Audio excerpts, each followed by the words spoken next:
Shedeur Sanders stood on the sideline, while Dillon Gabriel fumbled the moment, and Kevin Stefanski just let it happen. The Cleveland Browns lost more than a football game in London. They lost credibility on a global stage. In a 21-17 loss to the Minnesota Vikings, what could have been a chance to show off rising star Sanders turned into a live display of coaching stubbornness and front office paralysis.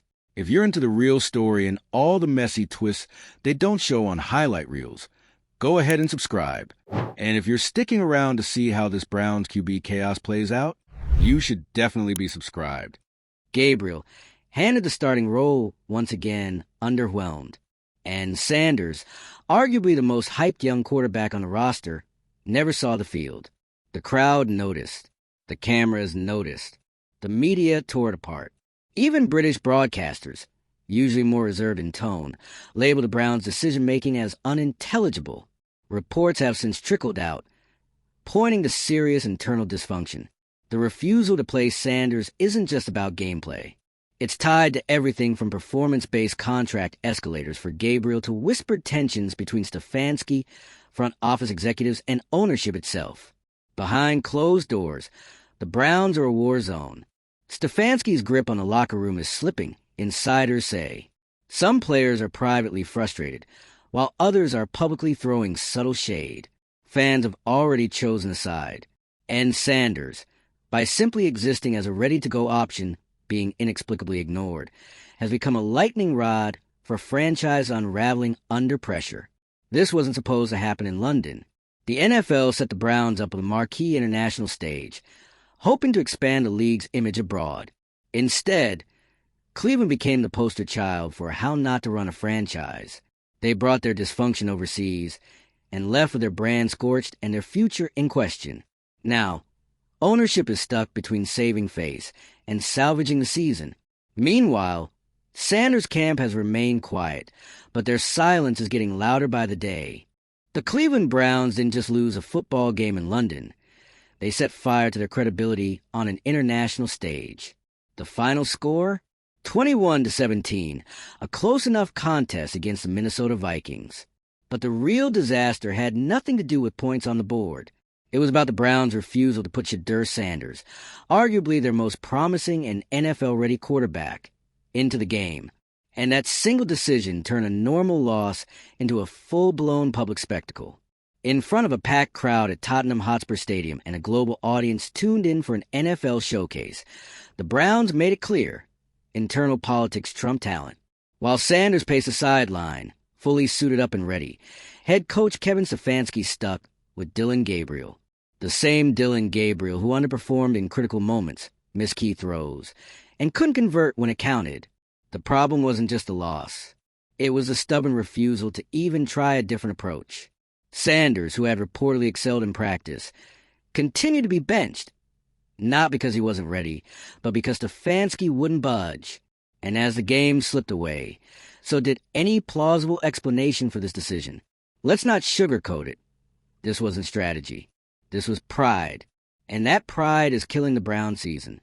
What played out in London wasn't just another game. It was an organizational implosion caught in 4K. The kind of thing that forces everyone, from fans to owners, to ask what's really going on inside the building. And the answer? Dysfunction. The kind of dysfunction that doesn't just lose you games. It loses you locker rooms, fans, reputations, and eventually franchise players. Because while Sanders sat there, his frustration wasn't subtle. Clips of him on the sideline went viral. He wasn't yelling or throwing helmets.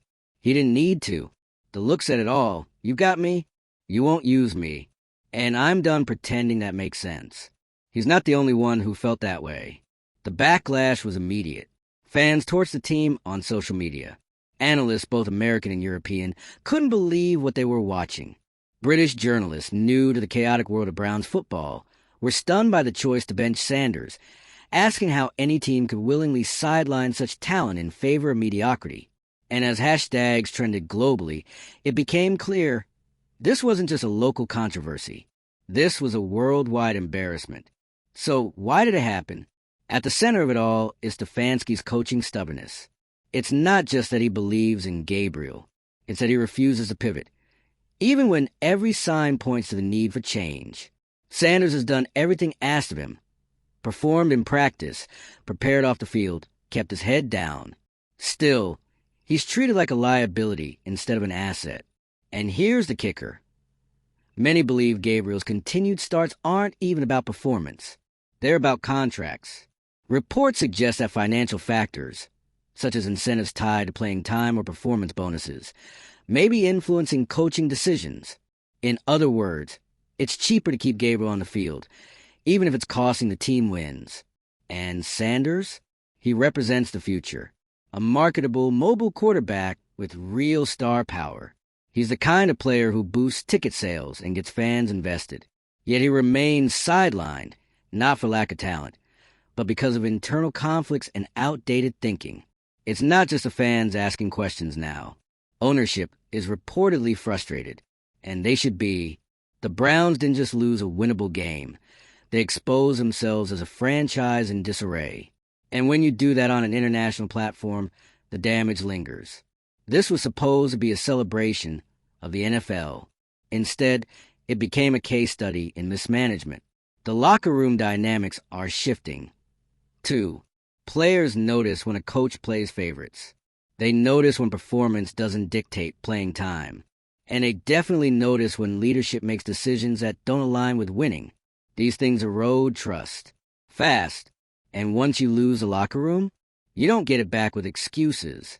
The international fallout has made it impossible to hide behind the usual spin. This wasn't just another frustrating Sunday. This was a global showcase turned inside out.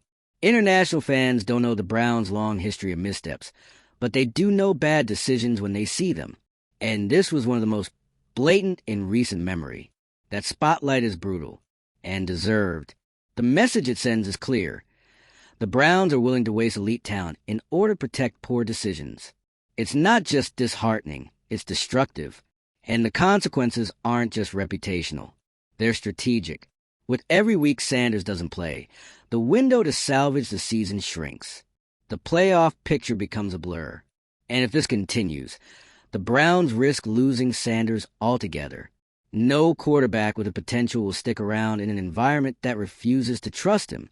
There's a word for what's happening in Cleveland: malpractice. It's one thing to make a tough call and be wrong.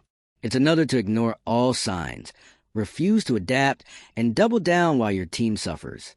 That's not coaching. That's ego. And in today's NFL, that kind of ego gets you fired. If Stefanski's goal is to keep his job, he's playing in reverse. If the Browns' leadership wants to show they care about winning, this is their moment. Because right now, the message is clear. Success is optional, but pride? Non-negotiable. This isn't sustainable. Something has to break. And the Browns have a choice. They can admit the mistake, reset, and put Sanders on the field before it's too late. Or they can keep pretending this isn't a disaster while the season collapses around them. The irony? The fix is simple. Sanders is right there. No trade required. No miracle needed. Just the will to do what's obvious. But with every passing game, that window closes. And the only thing worse than being wrong is refusing to make it right. So what now? Fans are demanding accountability. Analysts are calling for change. Even players seem ready to move forward. The only people still holding on to this version of reality are the ones sitting in the coach's office, and maybe a few too many executives. And if they're not careful, they'll hold on to it until there's nothing left. The Browns had a chance to lead, to evolve, to embrace a new era with a quarterback who could actually carry them into the future. Instead, they chose stubbornness. And now they're left with regret, embarrassment, and a lot of angry fans wondering why winning never seems to be the priority. So here's the question. Is anyone in Cleveland brave enough to admit the truth?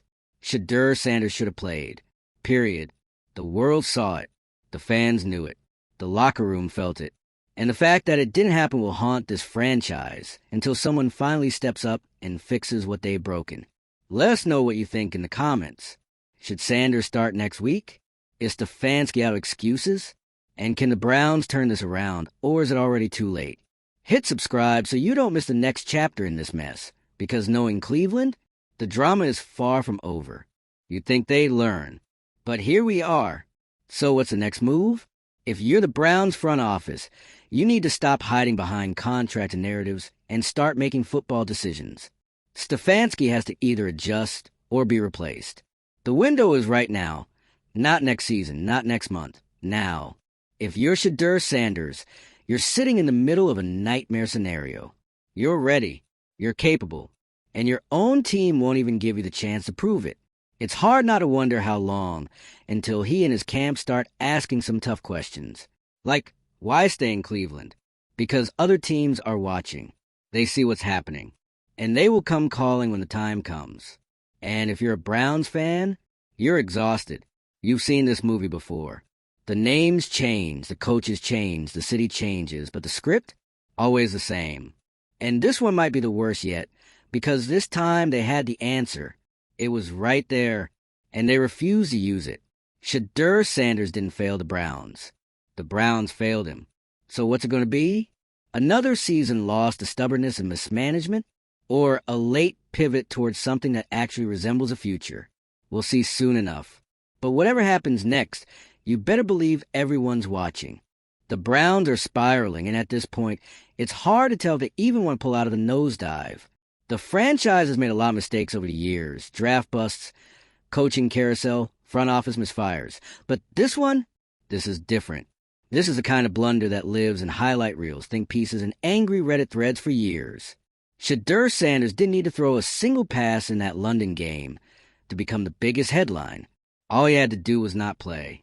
Because when your team is struggling, your starter is stalling out, and you've got a guy with undeniable talent standing there untouched, not using him becomes the most talked about move of the day. And Stefanski made that move. Or rather, refused to make the move. It wasn't just a coaching error. It was a philosophical one.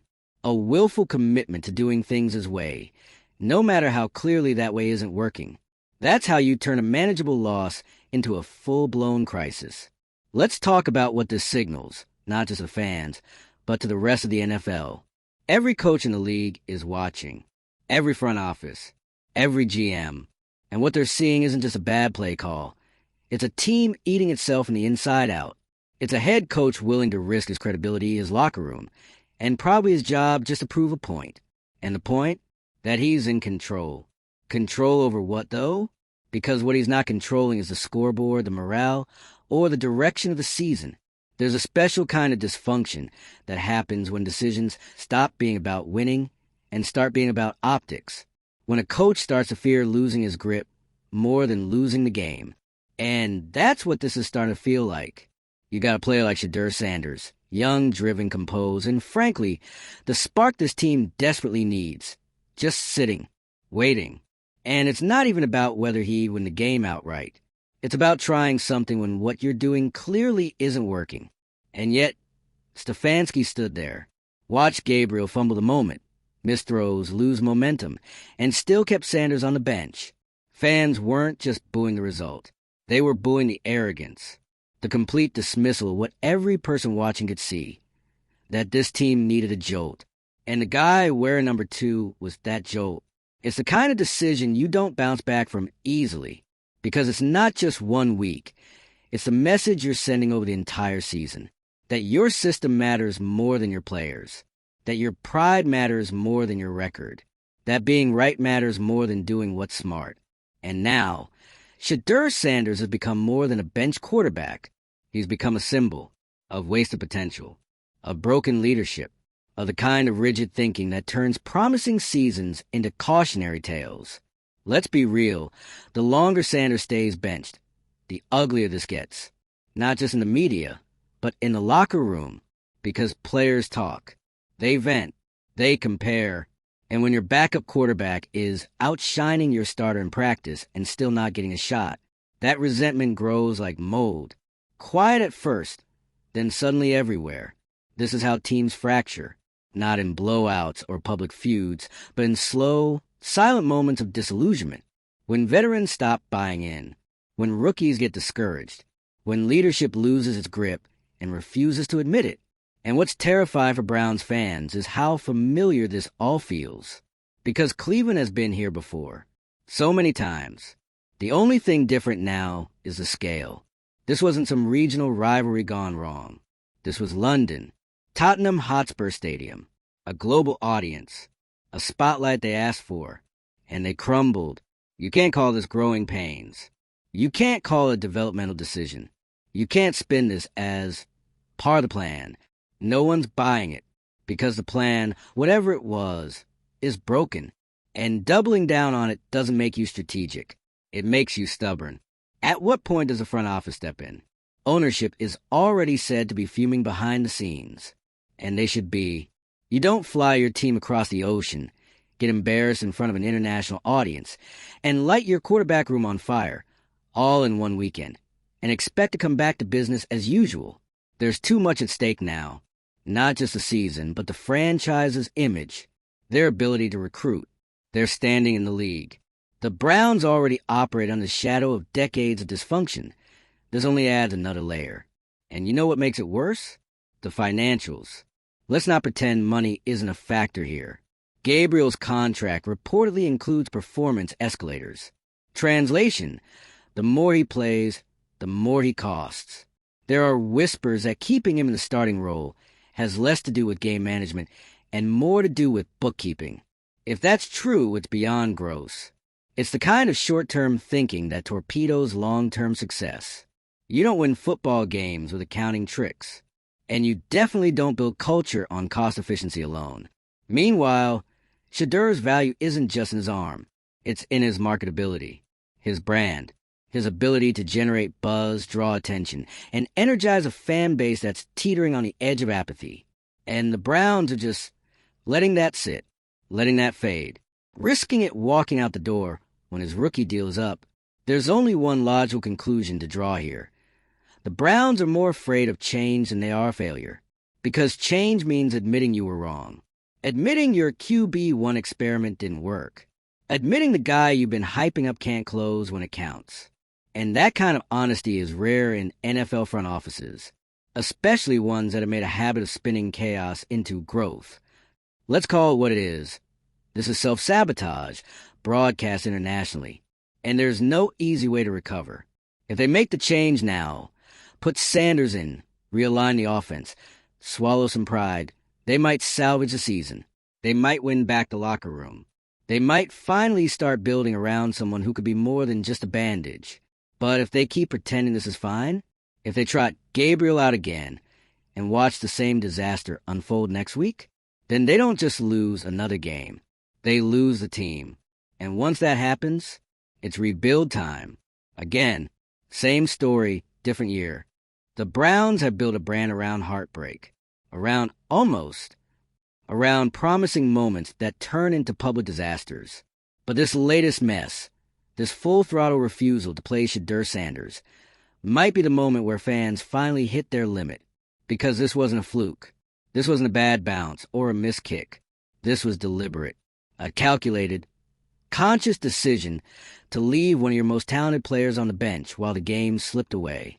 And not just any game, a global showcase. A chance to prove that the Browns were no longer the league's cautionary tale. Instead, they became the cautionary tale. Again, and let's be real, the excuses aren't cut it anymore. We liked our game plan. We wanted to stay consistent. We're evaluating the situation week by week. No, this isn't chess. This isn't a long con. This is stubbornness dressed up as strategy, and everyone sees it. You think players in that locker room aren't watching this unfold with disbelief? You think they're not texting their agents, questioning what the plan is, wondering what it takes to earn a shot on this team? Because here's the harsh truth. When a coaching staff ignores performance, disrespects preparation, and sidelines potential, they lose more than a game. They lose trust. And once that's gone, good luck getting it back. Sanders wasn't asking to be crowned. He wasn't demanding to be handed the team.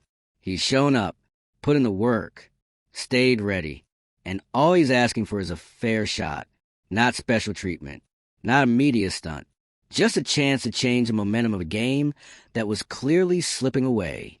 But instead, he watched, along with the rest of the world, as the Browns doubled down on dysfunction. Gabriel wasn't the problem personally. He's just the symptom. The real issue is that the organization keeps getting in its own way. time and time again. And now, instead of moving forward, they're stuck, pinned between a quarterback controversy they created and a media storm they've made worse by refusing to face reality. And let's talk about that reality. The Browns are 21st century experts at wasting talent. They've done it with receivers. They've done it with defensive stars. And now they're about to do it with a quarterback who could very well be the guy if someone would just take the training wheels off. There's a reason the NFL is so cutthroat. You get a small window, maybe 2-3 seasons, to get it right with a young quarterback, to build something, to maximize momentum. And right now, the Browns are letting that window slam shut while they argue over who gets to take credit for a hypothetical win that never happened. And the irony? They're not even protecting a winning record. They're not defending some unstoppable veteran. This isn't a Tom Brady, Jimmy Garoppolo situation. This is a team that needs a spark desperately and has one sitting right there. But instead of striking the match, they're just staring at the lighter. What happens if Sanders gets fed up? What happens if he goes to ownership or his agent starts sniffing around for trade options? You think he doesn't have suitors? Half the league would love a shot at developing a young quarterback with his instincts, tools, and media savvy. And once he's gone, that's when the Browns will panic. That's when they'll realize they could have built a future around him. That's when they'll issue those classic statements. We wish him the best. It just wasn't a right fit. We're focused on our long-term goals. Please, this is a long-term goal. Right here, developing young talent, winning games, restoring credibility. And they're punting on all of it because leadership can't admit that what they're doing isn't working. The worst part? This isn't even about one person anymore. It's about a culture, a pattern. The Browns are stuck in this cycle of fear. Fear of being wrong, fear of upsetting hierarchy, fear of change. And in that fear, they're making the safest possible choices, which just happen to be the worst ones. Safe doesn't win games. Safe doesn't build dynasties. Safe benches Shedeur Sanders in a winnable game and gets booed in 2 time zones at once. At some point, someone in the building needs to look around and realize that protecting egos is no longer an option. The only thing that matters now is results. Wins. Momentum. Hope. Because right now, the only thing Cleveland is leading the league in is regret. You got fans who flew across the world to see this game. Fans who believed, who want to believe, that this team was different. That maybe, just maybe, the Browns had turned a corner. And instead, they watched history repeat itself. In slow motion. With a camera trained on Sanders' helmet for 4 straight quarters. You can't build a franchise on that. You can't lead a locker room with that. And you sure as hell can't keep expecting your fan base to show up week after week for this. So let's hear it, Cleveland. What do you do now? Do you keep pretending this is all part of a bigger plan? Or do you finally pull the trigger, admit the mistake, and let Shedeur Sanders take the field before it's too late? Leave your thoughts in the comments. Should the Browns bench Gabriel permanently? Is Stefanski salvageable after this? Or has the clock already run out? And if you want front row seats to the next Browns meltdown, or who knows, the miracle moment when they finally make the right call, go ahead and hit that subscribe button. Because the story, it's not over. Not even close.